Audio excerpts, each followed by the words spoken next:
Hello class, I hope everyone is doing well. Sorry I couldn't be there. I'm currently in DC, but I wanted to give you guys a glimpse of or a piece of my presentation. So here are my answers to the questions relative to the case for the reinstatement.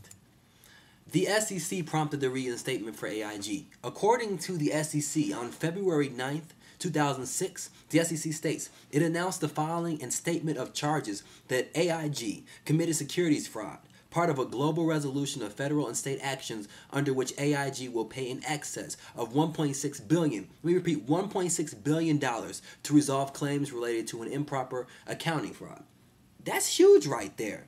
I think the SEC had every reason to go in and kind of try to identify what type of fraud there was. But you're probably asking, what are some of the explanations provided to support this reinstatement?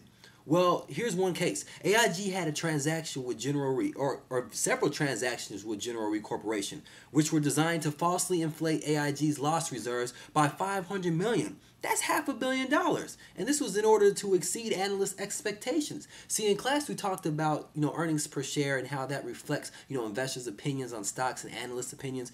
It's a very big deal. And see, there's a disconnect between managers, upper level management, and then those that they represent, the stockholders and shareholders. The managers are trying to maximize the revenues and the net income to kind of, make sure that the stock price is as high in terms of earnings per share as possible. But this can negatively impact the stockholders, because what if they do some illegal transactions just like, AIG did? They were caught by the SEC, and that's not a very good look for them. And see, as a result of this risky internal control, and the SEC basically required them to restate. AIG's net income decreased by $3.8 billion for the last 5 years through 2004. This incident has had a huge impact on investors. We believe that the SEC's explanations for the restatement are convincing. According to Linda Chapman Thompson, she was the director of the SEC Northeast Regional Office at the time, said the following: the important AIG settlement arose out of the SEC's industry-wide investigation into the misuse of finite insurance and reassurance. The SEC explanations for the restatement are convincing because AIG was illegally overstating earnings. See, in this case, AIG was caught red-handed. AIG was investigated by the SEC. The SEC resolved the issue in 3 ways.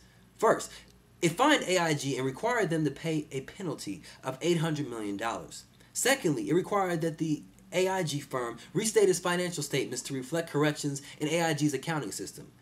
And thirdly, AIG agreed to properly account for its transactions and required training for management to ensure that internal control fraud never happens again.